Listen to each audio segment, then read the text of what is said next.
बिस्मिल्लाहिर्रहमानिर्रहीम। अस्सलाम वालेकुम व्यूअर्स। आज मैं एक और दुख भरा व्लॉग बनाने लगी हूँ। मेरी बड़ी प्यारी दोस्त दुर्दाना रहमान, जिसने बहुत थोड़ी सी एफर्ट के बाद अपना नाम और मकाम बनाया। असलम राज साहब की उनको सपोर्ट रही और फिल्म में हीरोइन भी आई, इश्क नचावे गली गली में, और बहुत सारी मुख्तलिफ़ फ़िल्मों में। जिन दिनों लिजाज और नन्हा का दौर था, उस वक्त वो उनके साथ भी हीरोइन आई और बाकी दूसरे हीरोज़ के साथ भी वो हीरोइन आई। और उसके बाद ज़िंदगी की रूटीन चलती रही, फिल्में कर रही थी। उस दौरान शादी की, अल्लाह ताला ने बेटा और बेटी से नवाजा उसको। तो बेटा बड़ा हो गया, बच्ची भी बड़ी हो गई, बेटे की शादी कर दी। सलमान रहमान उसके बेटे का नाम था और उसकी शादी की फातिमा से। दोनों में बहुत प्यार था, बहुत चाहत थी, बड़ा अच्छी ज़िंदगी गुजर रही थी और बड़ा दोनों दे वर वेरी हैप्पीली लिविंग। तो लेकिन शोमिए किस्मत, दुर्दाना के बेटे का किसी ने मर्डर कर दिया, या आई डोंट नो, कोई झगड़े में वो इस जहान फ़ानी से कूच कर गया, जिसका सबको बहुत दुख हुआ। अभी इस सदमे से वो फारिग नहीं हुई थी, इस सदमे से संभल नहीं पाई थी कि अचानक उसकी बहू कोई 1-1.5 दिन बीमार रहने के बाद डिहाइड्रेशन हुई, शुगर लो हुई, क्या हुआ, तो अचानक उसका इंतकाल हो गया। उसको वो गिरी है, तो दुर्दाना उसको लेके गई है हॉस्पिटल। उन्होंने ड्रिप्स लगवाई और कहा कि सुबह इनके कुछ टेस्ट होंगे, वो टेस्ट करवाने हैं।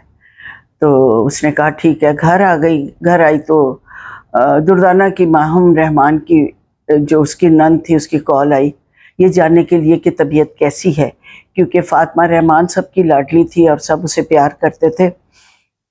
बहुत अच्छी बच्ची थी, इतनी अच्छी बच्ची कि हम जब भी जाते थे बड़े प्यार से पेश आती थी, बड़ी मोहब्बत करती थी, बड़ी बाअदब बच्ची थी। और दुर्दाना को एक तरह से उसने संभाला हुआ था, सारा अकाउंट्स वगैरह लिखने करने।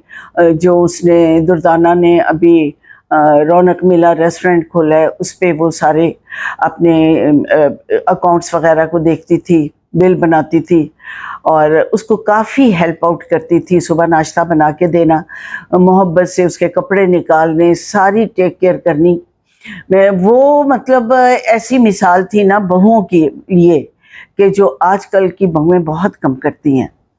तो सास की खिदमत करनी, घर की देखभाल करनी, और हम जाते थे बड़े प्यार से मिलती थी, बहुत मोहब्बत से और अदब से, बाअदब बच्ची थी, बड़े प्यार से पेश आती थी। उनकी बच्ची की, फातिमा सुलेमान की वफ़ात से एक दिन पहले हम उसके घर गए हैं और उसने कहा आंटी मैंने आपके लिए ना बेसन के लड्डू बनाए हैं। मैंने कहा अच्छा? कहती हाँ मैंने खुद बनाए हैं। और उसको मीठा बहुत ज़्यादा पसंद था। मेरे घर में भी आई तो मिठाई वगैरह होती थी, जी भर के वो खाती थी, उसे पसंद थी मिठाई। मुझे भी मिठाई बहुत पसंद है, तो केक भी मुझे पसंद है, वो भी बहुत शौक़ से खाती थी। उसी शौक़ में उसने जो बेसन के लड्डू बनाए तो मुझे बहुत अच्छे लगे, मैंने खाए। मेरे साथ हमेशा गए हुए थे वीडियो व्लॉग वगैरह बनाने, उसने भी खाए, दुर्दाना ने भी खाए और कहा वाकई भाई you are very good cook.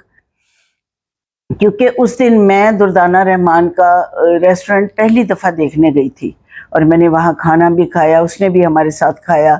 उस वक्त वो इतनी नॉर्मल, इतनी खुश थी, महसूस ही नहीं हो रहा था कि कल ये मालिक हकीकी से जा मिलेगी, खालिक हकीकी से जा मिलेगी। तो ये सदमा हम सब के लिए बहुत तकलीफ़ दे था और उसके वजह से घर में रौनक थी। अब तो ऐसी वीरानी छाई हुई है कि वहाँ जाने को जी नहीं जाता, लेकिन क्या करें, दुर्दाना हमारी दोस्त है, उसको तसल्ली देनी होती है, उसके साथ दुख शेयर करना होता है और मैं कुछ टाइम वहाँ जाकर गुजारती हूँ ताकि ये इसके दुख को शेयर कर सकें। बहरहाल उसके रेस्टोरेंट पे लोगों का आना जाना लगा रहता है, लेकिन फातिमा सलमान को हम कभी नहीं भुला सकेंगे। हमारी यादों में है, हमारी मोहब्बतों में है। जब हम वहाँ जाते हैं तो सबसे पहले سلمان اور فاطمہ سلمان ہمیں یاد آتے ہیں. وہ دونوں بہت پیار کرتے تھے نا، زیادہ دیر جدائی برداشت نہیں کر سکے اور وہ اپنے میاں کے پیچھے ہی بھاگ لی، ہم سب کو روتا دھوتا چھوڑ کر. اللہ تعالیٰ اس کے درجات بلند کرے اور پروردگار اسے جنت میں جگہ دے، اور جو اس کے لواحقین ہیں جیسے ہم لوگ دردانہ ہیں اور لوگ ہیں، اللہ تعالیٰ ان کو صبر جمیل عطا فرمائے. فاطمہ بہت یاد آتی ہوں، بچھڑا کچھ اس ادا سے کہ رت ہی بدل گئی، ایک شخص سارے شہر کو ویران کر گیا. وی مس یو فاطمہ سلمان. ناظرین مجھے اجازت دیجیے، طبیعت بہت اداس ہو گئی ہے. خدا حافظ.